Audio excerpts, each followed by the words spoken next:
this is a really difficult moment for our industry. And the way I think about it, I think there's basically 4 existential pressures that we as a profession are facing.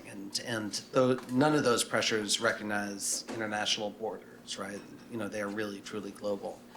The first is, how to pay for quality journalism, right? And that's a problem folks like you and I have now spent, over a decade trying to find answers to. And, though there's some promising signs at national scale, at local scale, we really don't have a solution as a society. And even at a national scale, it is a really tough fight, as you've seen with the struggles of some of both digital upstarts, but also legacy media. The second one is the challenge of being an independent news organization in this hyper-polarized, hyper-tribalized era, and the intense pressure that comes onto journalism for their work as a result. The third pressure is the pressure on the rights and safety of journalists in this country, but around the world. We are now at or near all-time highs in journalists who are being detained, who have been killed. Gaza just became the single deadliest conflict in modern times for journalists.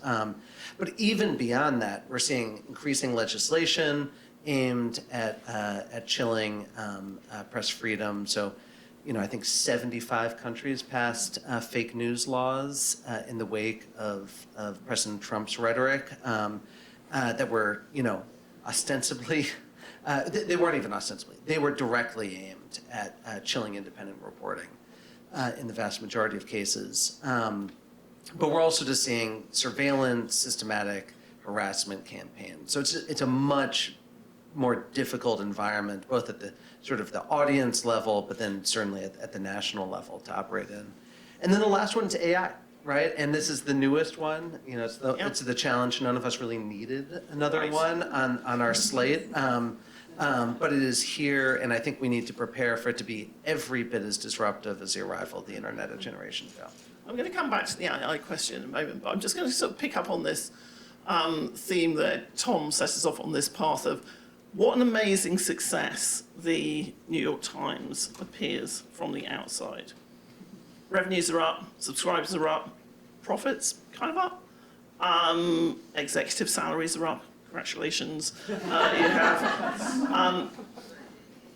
Are you too successful at the moment?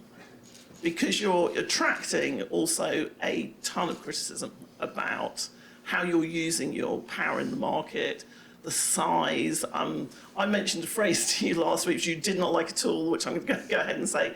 I was looking at your business model and thinking, are we heading for like an Amazon for news model here? Yeah. Where, there is one app to rule them all, starts with Wordle, go back from there. But tell me tell me I'm wrong about you being too successful. Well, so there, the old line about journalists and numbers being a really dangerous combination. As a business journalist, I'm well aware of that. Yeah. And I'm aware of this line of thinking, but I just think that the numbers don't come anywhere near to back it up. So it is true that we've 10x'd, and that's a giant thing. We've gone from 1 million subscribers to 10 million subscribers, and we're really proud of that. And I think it's worth pausing to reflect on how we did that before I move on to my defense.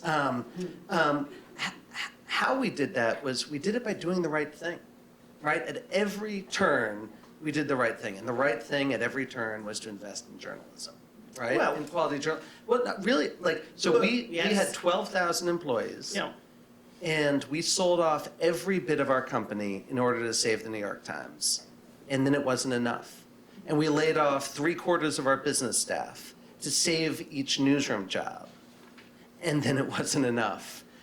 And then we got shut out of the banking market, and we took effectively a payday loan to keep the lights on in the place. And it was all this really big bet that journalism mattered, that quality journalism mattered, and that we would, and ultimately that journalism is worth paying for.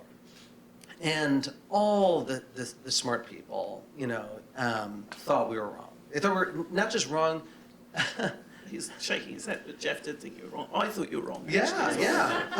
And not just that we were wrong, but that we were like foolish, right? That we were like so out of touch with how the internet fundamentally wanted, what the internet wanted to do to journalism and ultimately should be allowed to do to journalism. So there's this big bet against the market. And that bet, right, as the whole industry weakened, right, and as a bunch of what I view as bad strategies, bad owners, bad strategies, legacy, digital, cared more about the marketing they got or the profit margins they were maintaining than the underlying product that they ostensibly were putting into the market and should be, using to drive their revenue and their profit.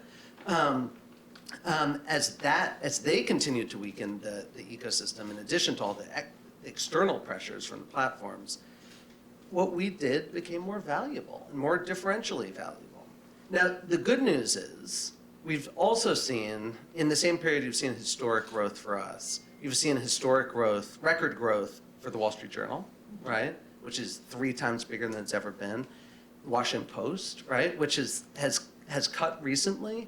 But if you were to tell them 10 years ago that 10 years later they would have 2.5 million subscribers. They would have been surprised. I mean, not a surprise. They would have lost, they would have been popping champagne, right? So, and they're great papers. The Atlantic's bigger than ever before. The New Yorker's bigger than ever before. So all to say, I think we as a society in the last decade have stabilized national news. Right, okay. However, but here's the defense. Okay. Here's the defense on your point. But I want to come back to that because I think that the success class you've just defined is really crucial to this whole question about democracy. Yeah, so I think we've saved national news. Local, incredibly vulnerable, and we're going to need a different set of solutions for it because the scale solution just won't work at the local level. So are we too big? This is the thing that drives me crazy about this. Imagine you've got a news organization that is so obsessed with producing quality journalism that we're putting every extra dollar into journalism for years.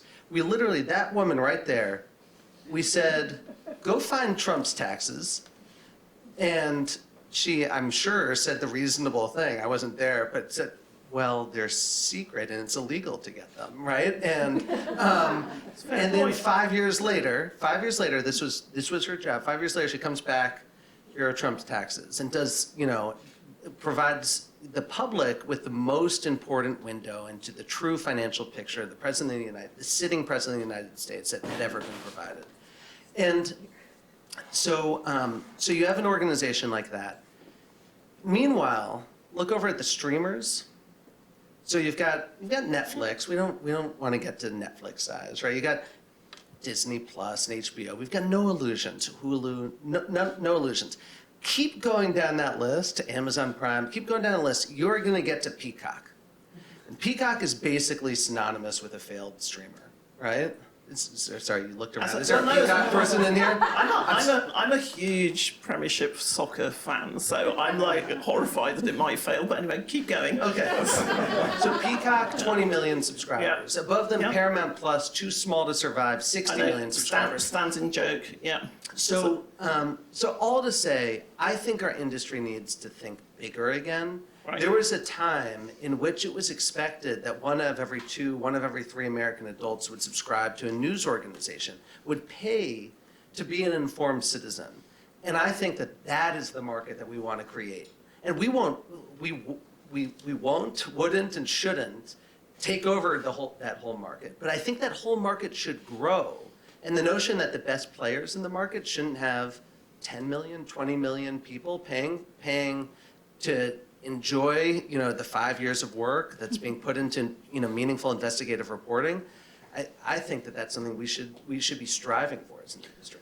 I don't think there's anybody in this room that would disagree with you, but I just want to go back to the point where you were talking about the successes, and there are many successes, and we have, I think, Axios, we've got Semaphore, we've got some new successes as well, because there was a whole classification of digital failure that happened in the mid-2010s, and that wasn't through lack of innovation or understanding the market, it was just like not enough investment, not enough money. But the successes you're talking about are really rich people media. So everything that's doing well has a rich person market attached to it. Can I push on that? Because I think that the national, so local, everything is doing bad. So let's set aside local. And there's people who are working, like the folks who run, the Minneapolis Star Tribune, run the Toronto Star, who I've sat down with, the folks who run, the Seattle Times, right, the Globe. There are folks who are really working their asses off, and Mississippi Today, some of the startups. So I say this more with just appreciation of the scale of the challenge that they are taking on. But look at national. So I actually think what you're going to see is the national landscape look a lot like what the old local landscape used to be. So every city basically had, every major city basically had a broadsheet and a tab. And I think how it's shaking out is that the broadsheets are the broadsheets, right? And the magazines to some extent, right? And NPR I'd put in that as well, right? So but there's a handful of players there playing that broadsheet role. I don't think of it as rich people media, but I do think of it as media that's associated with a high degree of civic engagement, right? And often a high degree of education. Why do I not believe it's rich people?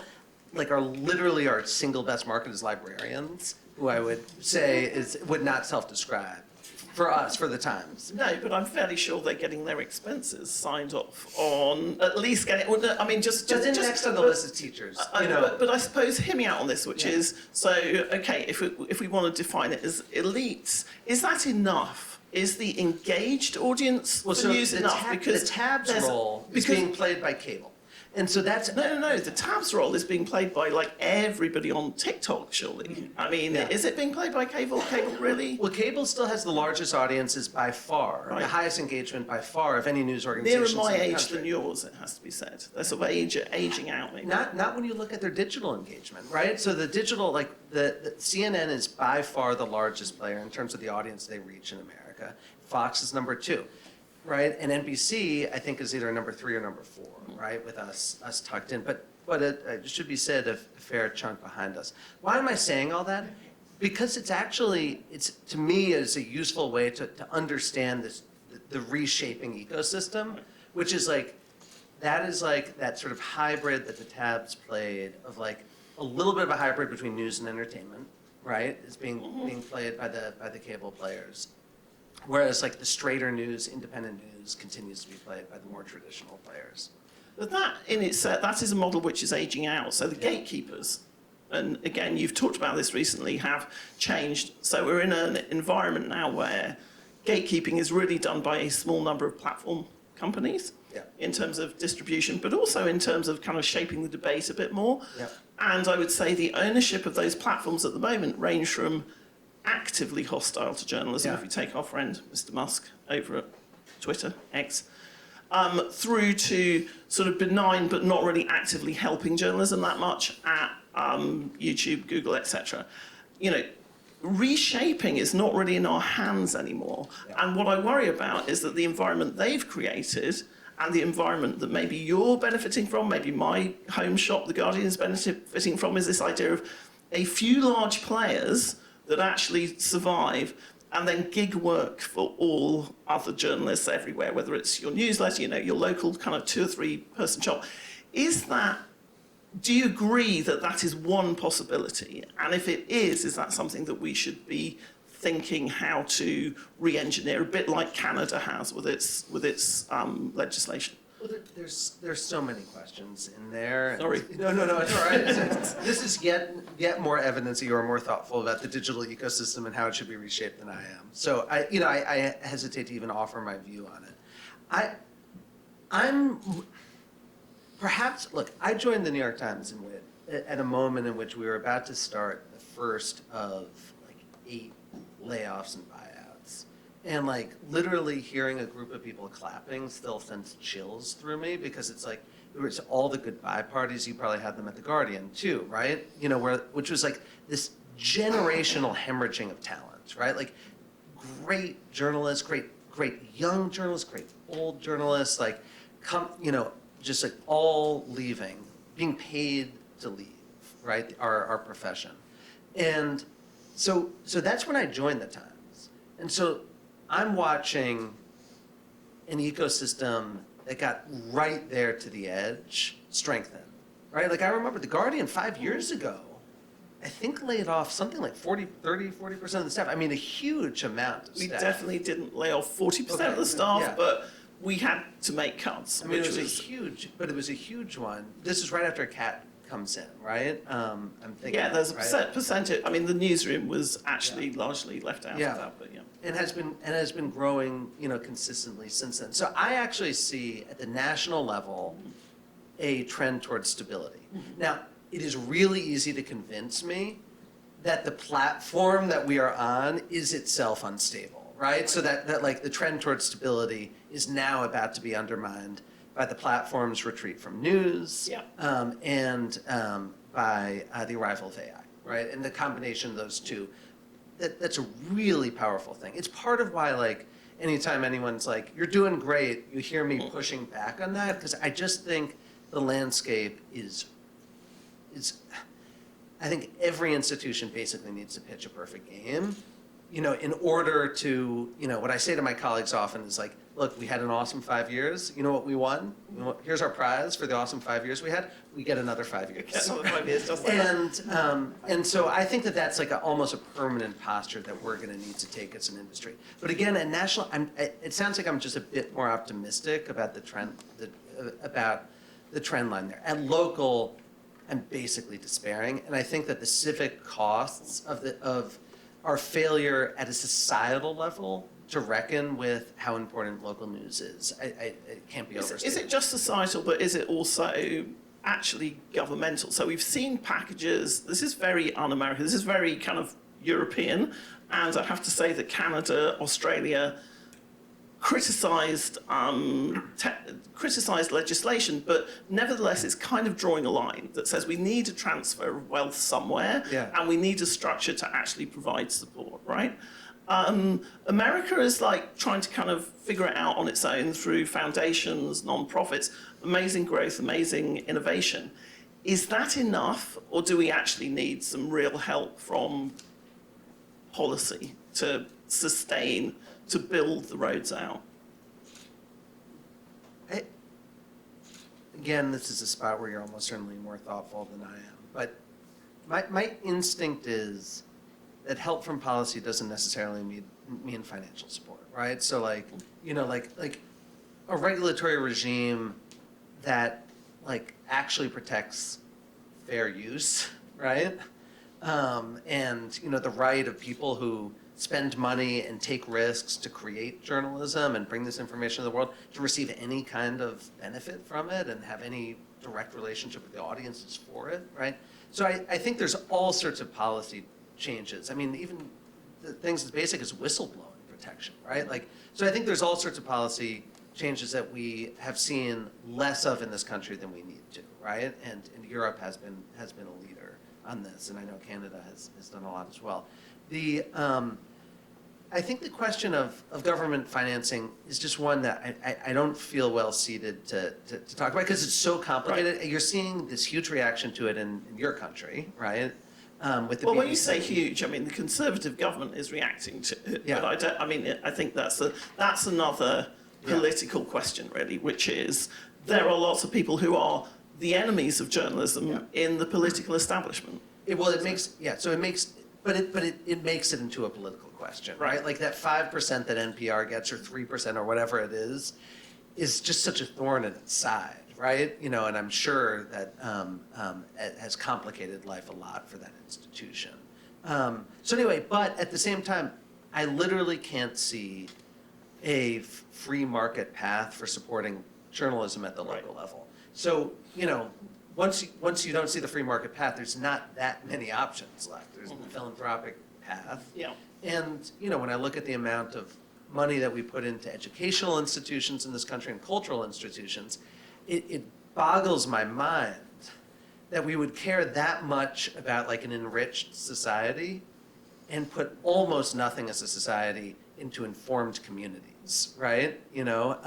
And so anyway, the philanthropic one, and the other one is governmental. And so it's why I don't want to dismiss it, but I think there are downsides there that need to be reckoned with simultaneously. Let's talk a bit about that question of AI and where it goes next, which is, I suppose, is this, it feels to me like when I was working through, the first digital revolution, we all had like about 10 years where we thought this is a reform movement for journalism and it's going to make things better because more better people will be allowed into the market, we will be able to serve audiences, we'll have a closer relationship to them, etc. And then, the iPhone happened, then Facebook happened, then suddenly everything was a big shiny shop and it didn't look so great for journalism. Are we starting with the AI revolution thinking similarly optimistic thoughts, or are we a bit more wary about it? Again, sort of earlier on you said you didn't necessarily see AI as being a net positive, but possibly used a swear word as well, I don't know. Look, AI, I think two things can be true at once, right? Like, so AI is just a technology, and every technology... Is it though? I mean, but it's a very powerful technology. It's another platform, right? And they're not startup platforms. Yeah. They are already backed by billions, and they kind of rewrite. I think I'm going to end where you're... rewrite society a little bit. I think I'm going to end where you're starting, which is like, and this technology can be applied in all sorts of amazing ways, Sure. right? In the same way that the computer, the smartphone, the internet, electricity, right? Like all these things. Love electricity. Yeah. It's a big help, especially in summer. Have you noticed? No, it's amazing, actually, in summer. So anyway, but there's going to be great things, right? Like, we're not that far off from a world in which, the work we do can be translated into every form and every language simultaneously, right? And which will just mean,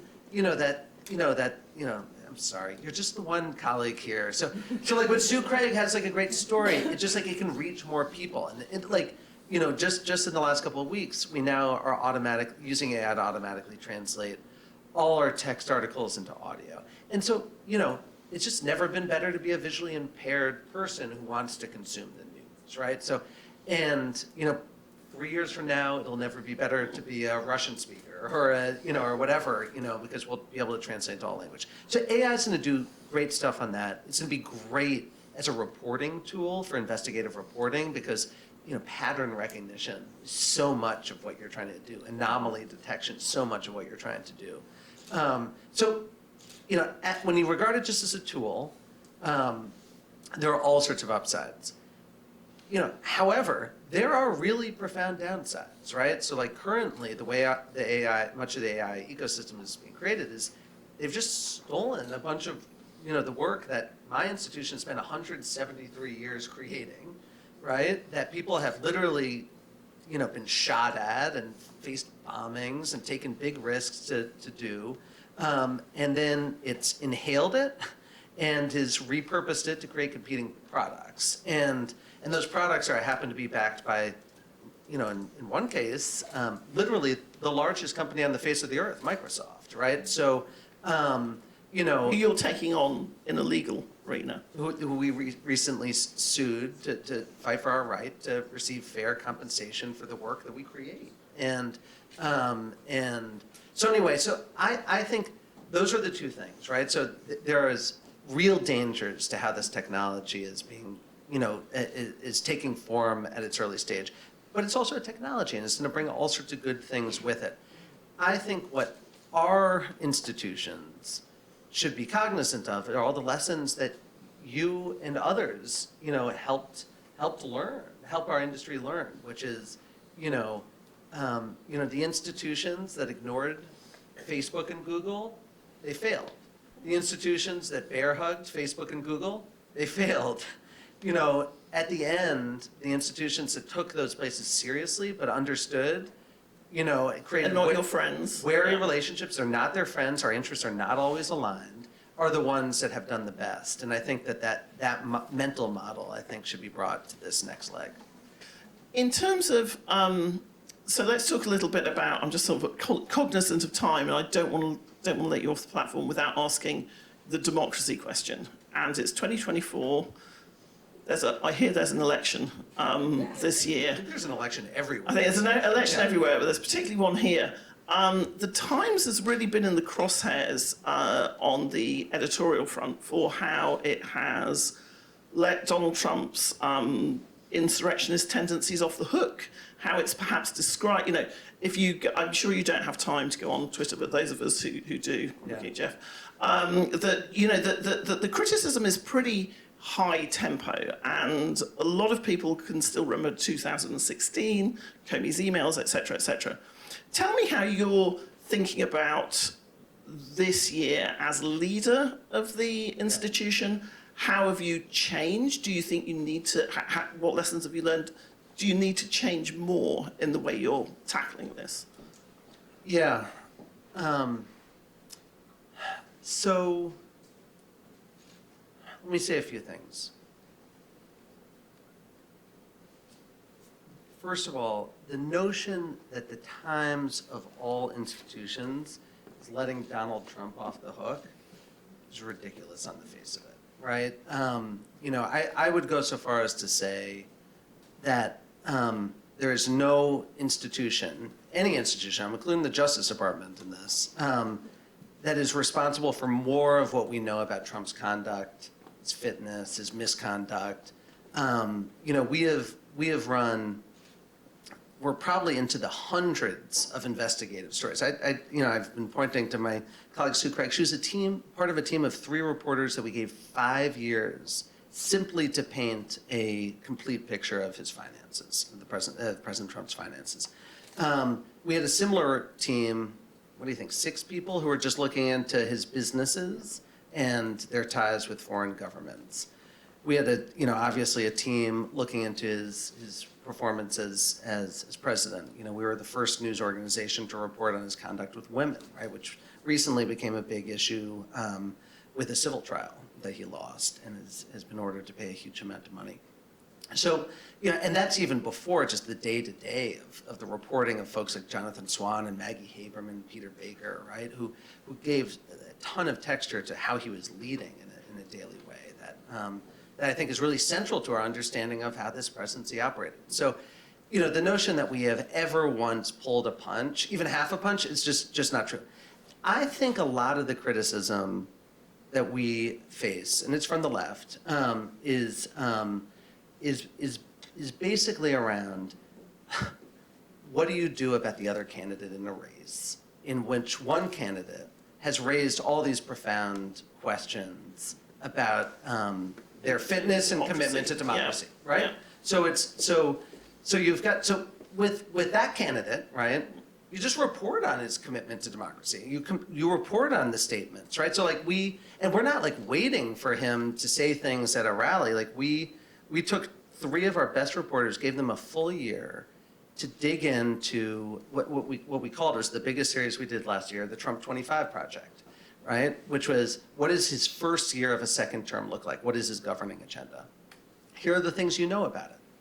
A plan to dismantle the civil service that is unrivaled in American history. A plan to weaponize the Justice Department and to have it answer directly to the president, right?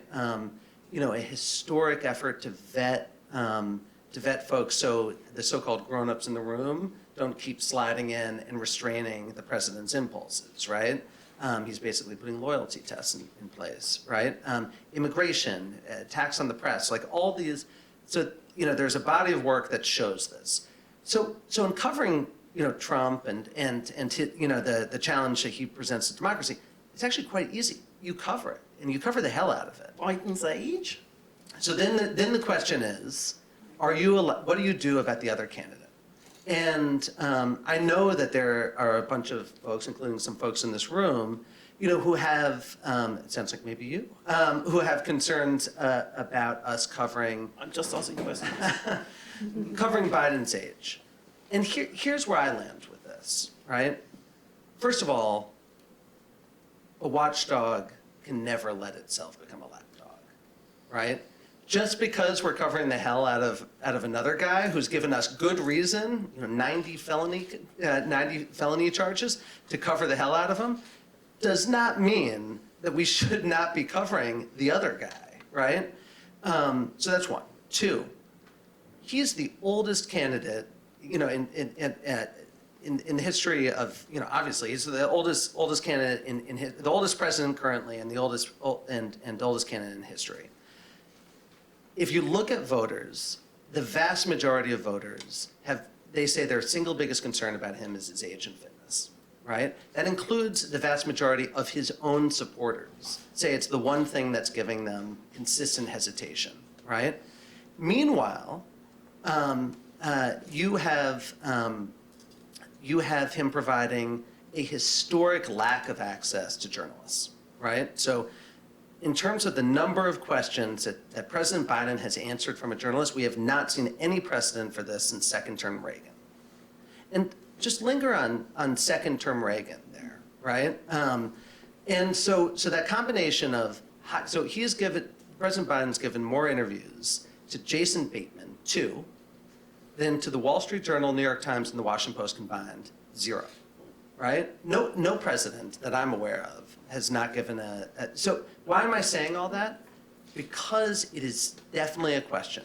Now, the thing that some of our critics will say is like, both sidesism, right? So on one side, you got someone who's actually a threat to democracy, who has a history of corruption, who has 90 felony indictments, 2 impeachments, an insurrection, right? And on the other side, you got a guy who seems sort of old, right? And that's what the critics are going to say. And I guess my question is like, can we still cover the war in Ukraine while there's a war in Gaza? Can we still cover China while we cover both of those wars? Can we do 2 things at once? We produce 250 stories a day. Here's the number of stories we've done on Biden's age. It's more than most mainstream outlets, and I'm proud of that. So you're on Twitter. What did you guess? Oh, I don't know. Sorry, since the start of last year. I was going to say 150, but that's probably wrong. Okay. Let's say you've done 15. Okay, so it's 28, 27, 28. So actually quite a lot, more than I would have imagined. So in But, over 18 months? Yeah, that's a lot. I feel Okay. like that's a lot. Sure. Anyway, that's but Sure. Well, Sorry, let me look at so President Trump's indictments. Yes. How many would you say? Oh, so you have covered that. 900. You've covered 900. a lot. So, You've so I covered a lot of want that. to look at Yes. 28, 900. Is that what both sidesism looks like? Or is that a news organization that has a responsibility to cover both candidates? Right. At a moment in which American voters are saying in historic numbers that they share one concern about one candidate. Of course we have a responsibility to dig into that. And quite frankly, if we didn't, the public would have every reason to doubt every story we do on Donald Trump as well. So I've got 1 minute, probably less than that now. So let's try and end Yeah. on a positive-ish note. He's so out of character. So out of character, and it is a room of journalists, so they don't really like to hear that. It's like, don't tell us about the good Okay. stuff. But just in terms of, you're pretty, but as I say, very kind of not positive about parts of the press and how we can shore that up. You've talked a lot about journalism safety, which seems incredibly perilous at the moment. Yeah. What are the things that you would like to see happen that would make this better? And do you think that we are going to see those things? Make journalist safety Yes. better? Or just journalism in general. It has to be safe to be a robust field. We have to be able to. Or what are the things we should all be kind of wishing for, apart from a miracle? I mean, the dynamics are so rough. I mean, the retreat of America under Donald Trump is a fundamental guardian of press freedom around the world. It's really hard to overstate how much damage that did. And it's just like, I'll be the worst spokesman for this, but like, talk to any journalist about what the climate was like before and after. he legitimized the enemy of the people, fake news style rhetoric. It was just like if you were a strongman or an aspiring strongman, you just greedily embraced it, right? As you know, I called the president out to his face in the Oval Office twice on this, and notably saying, feel free to keep attacking the Times. Like, we're big boys, we can take it, and we have the First Amendment behind us. So I'm not asking for any special favors here. Pushes up But you are literally numbers. putting journalists in jail. Right. You in Turkey, in Russia, in China, all over the world, India, and so anyway, that like the cat's out of the bag there, and I think that Blinken has done a good job in sort of reasserting those longstanding bipartisan American norms of supporting the press. But there's a lot of damage to be undone there. Then you've got the challenge that I think stems not just with how the platforms are running, but with this moment of polarization and tribalism, right? Which is there's, like you said, on your version of Twitter, you're hearing lots of critique as us as soft on Trump and hard on Biden, but it may surprise you, there is another version of Twitter that thinks that the New York Times... Our research actually does not surprise me. There's a whole lot of Twitter which is not even touching the world of the Times, which is way out there, which is... And there's Twitters in between, and so, and it's really been underscored in the Israel-Gaza conflict, where I've literally watched, groups, chanting one thing under billboards asserting the exact opposite bias. So like, and so anyway, so I think that fundamental tribal, highly polarized dynamic, right, where every like-minded group in society is organized, radicalized, because that's what digital environments do. The fundamental thing they do is the more extreme voices rise and the narratives harden, and then mobilized, right? They're very good at making themselves heard. Those dynamics are putting a historic level of pressure on the folks who refuse to serve any tribe, who believe that the core responsibility of the press is to follow the facts wherever they lead, and to arm the public with the information it needs to steer itself. And so that to me is like the core challenge of this era. And until you deal with that challenge, it's actually extremely easy to demonize the press. It's extremely easy to make the case against press freedom. It's extremely hard to get people to keep from attacking the press, right? Because basically every group is quietly legitimizing it in a different way. So. Doesn't sound very optimistic. Well, how you solve that? How you solve the dynamic? I don't know. I mean, I literally think society is in some ways going to need to evolve to learn to live with that dynamic, and to remember that the downsides of only hearing, what makes it through your tribal filter are so much more profound than the downsides of occasionally being confronted with a story that you wish the New York Times or the Washington Post or Wall Street Journal hadn't published. I have to call an end. It's not my fault. There's no Q&A. Don't look at me like that, Jeff. It's thank you. Also, I just can't ask you about the redesign of the Games app now, which was actually top of my mind. Well, I will just put out a pitch. If you want an optimistic thing, Strands is surprisingly Strands fun. is great, actually. I have to say, but it's as I say. But I really appreciate your candor, and thank you so much for giving such full answers. Likewise. And thanks very much indeed for hosting us here. Well, can I just thank you as well? So Emily, it's too modest to say this, but has been one of the most important voices in our industry to confront the reality of the world that the platforms have been creating. Anyway, so I want to thank you for your leadership. That's very kind to see that. I'm going to